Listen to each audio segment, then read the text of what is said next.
Hello friends and subscribers, a very warm welcome back to Readings in Impact Investing. My name is Daniel Rosehill. This is a new podcast and YouTube channel, and its goal is simply to take important source material about the world of impact investing and make it accessible to a wider audience through replicating it in the format of spoken audio. My name is Daniel Rosehill, and my email address for those who want to reach out with more reports that you think should be read or otherwise important documentation is public@danielrosehill.com. Today I'm going to be reading the declaration on a global climate finance framework from COP28, which was held in Dubai in the United Arab Emirates. This isn't really that long, but it's obviously very important because so much of impact investing is tied up with achieving the SDGs and particularly the climate objectives being the most pressing item on the global agenda currently.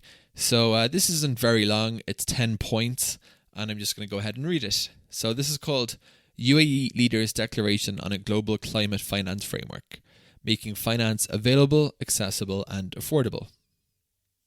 Seizing the opportunity. Investing $5 to $7 trillion annually in greening the global economy by 2030 will be critical to achieving our shared climate goals. Our collective efforts to pursue the goals of the Paris Agreement present the opportunity to accelerate local, regional and global low-carbon, climate-resilient and nature-positive growth and inclusive economies, strengthening delivery of the Sustainable Development Goals, the SDGs. We urge global leaders to seize this unprecedented economic opportunity for inclusive and shared prosperity so that no country has to choose between fighting poverty and fighting climate change. We need to build on flagship initiatives such as the Paris Pact for People and Planet, 4P, the Bridgetown Initiative, the Accra Marrakesh Agenda, the G20 New Delhi Leaders Declaration, and the African Leaders Nairobi Declaration on Climate and Call to Action. Collective action. Part 2. Point 2. Delivering on commitments and achieving ambitious outcomes.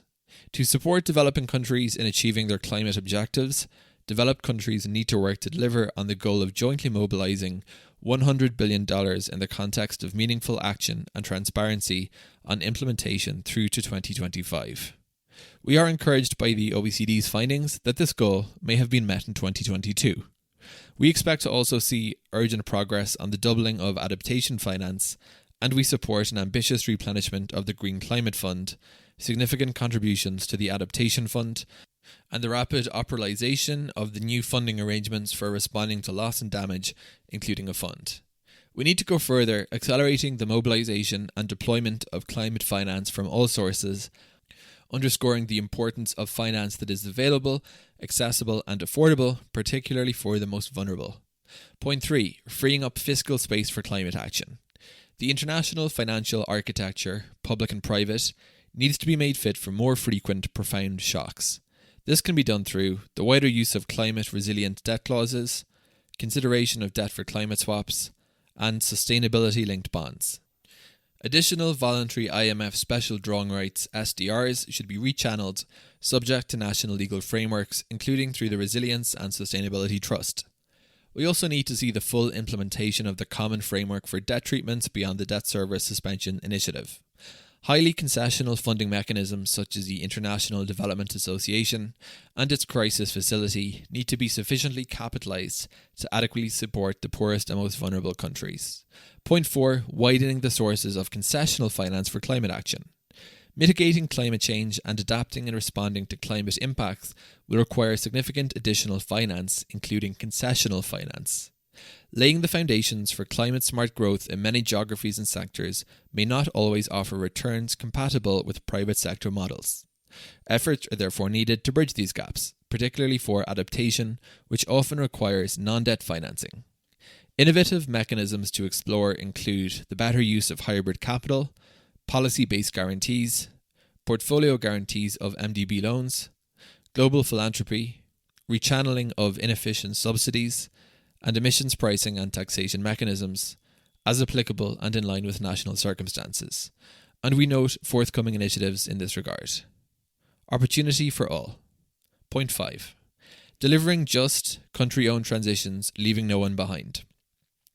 Climate transitions have the potential to catalyse unprecedented opportunities. They are anchored in the transformation of energy and industrial sectors and in sustainable transport and agricultural systems, in the building of a climate-resilient, nature-positive economies, and in just transitions to net zero economies. To capture these opportunities and achieve country-owned transitions that leave no one behind, developing countries will in many cases need concessional resources to unlock private finance, transfer of knowledge, skills, and technology at scale. These efforts need to build on strong domestic climate policy frameworks and commitments, as well as adaptation strategies and robust data. Doubling down on country platforms. Point 6. Country-owned investment platforms for energy transitions, forests and biodiversity, water and adaptation that converge development aspirations with climate and environmental challenges are the essential starting point. Robust investment pipelines, co-created with multilateral institutions and private sector finance, offer an opportunity to greatly enhance the flows and effectiveness of finance. This requires countries to commit to high-level but achievable transition pathways in line with country circumstances and strategies. Point 7. Building better, bigger and more effective MDBs. MDBs are multilateral development banks. Recognising the report of the G20 Independent Expert Group on strengthening MDBs, the MDBs need to enhance operating models, improve responsiveness and accessibility, and increase financial capacity so that they can better address global challenges such as climate change. They need to work as a system, including through common country platforms, and collaborating with the multilateral funds to streamline access to finance, including local currency financing and making a difference in public adaptation finance. We encourage MDBs to enhance private capital mobilisation through supporting enabling conditions, innovative risk-sharing instruments, and new partnerships to maximise their development impact. This, along with the implementation of all appropriate CAF recommendations, would maximise the leverage effect of potential capital increases. The board of each MDB will be best placed to determine if and when a capital increase is needed, in addition to CAF measures to support efforts in addressing global challenges and meeting development needs. We encourage the MDBs to make explicit, regular, ambitious, forward-looking projections on their aggregation climate finance. Delivering at scale. Point 8. Enhancing domestic resource mobilisation. A significant portion of the financing needed for climate action will come from domestic savings and efficient fiscal incentives. Robust policy frameworks and financial incentives should be put in place to mobilise domestic investment at scale towards respective net zero and climate resilient development pathways. Technical assistance to policymakers, regulators and other financial actors in developing countries will be critical to accelerate this agenda. Point 9. Unlocking a highway of private finance. Private sector finance is the largest source of financial flows for climate action, particularly mitigation. Transition to a low-emission, climate-resilient economy requires dedicated instruments to channel financing from mainstream institutional investors to large-scale clean infrastructure and drive private entrepreneurship to scale up clean business models and the transfer and deployment of climate technology. Critical focus needs to be placed on reducing cost of capital where it is too high by deploying effective and scalable catalytic instruments, including for project preparation tailored to climate transition needs. Currency and macro risk are particularly problematic and need to be managed through scalable and affordable mechanisms. Technical assistance will be a critical tool to address the root causes of barriers to private investment and promote conducive enabling environments. Finally, point 10, delivering high-integrity carbon markets. Carbon markets remain an essential component of the climate finance architecture. Unlocking the potential of these markets to support implementation of the Paris Agreement requires transparency, high-integrity standards across the value chain, both supply and demand in line with country circumstances, and the fostering of confidence to generate significant financial flows, including to developing countries. Carbon markets and credits generated should adhere to the key principles of environmental integrity. The use of carbon market mechanisms should be complementary to policies that aim to achieve real, absolute emissions reductions. This is crucial across both voluntary and compliance carbon markets. Consistency of systems across different markets over time will help to promote effective action and a level playing field. Finally, the list of countries who signed this were Barbados, the Federal Republic of Germany, the French Republic, Ireland, the Republic of the Philippines, Republic of Colombia, Republic of Ghana, Republic of Kenya, Republic of India, Republic of Senegal, the United Arab Emirates as hosts, the UAE, and the United Kingdoms of Great Britain and Northern Ireland, and the United States of America. Global Climate Finance Framework Principles, making finance available, accessible and affordable. And they just have this little diagram here. So I'm just going to read it out of the 10 points we just covered.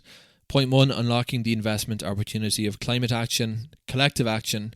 Point 2 was delivering commitments and ambition. Point 3 was freeing up fiscal space for climate action. Point 4 was broadening concessional finance. And then an opportunity for all. Point 5, leaving no one behind, a just transition. Point 6 was country plans and investment pipelines. Point 7 was better, bigger, bolder MDBs. In delivering scale, point 8 was mobilizing domestic resources. Point 9 was unlocking a highway of private finance. And point 10 was delivering high integrity carbon markets. Hope that was useful. That was from COP28, their leaders' declaration on a global climate finance framework. Thanks for listening to today's episode of Readings in Impact Investing. Please consider subscribing on Spotify, Apple Podcasts, Google Podcasts, or wherever you like to get your podcasts. You can also find it through the website at readingsinimpact.org. Thanks a lot. Have a great day, and thanks for listening.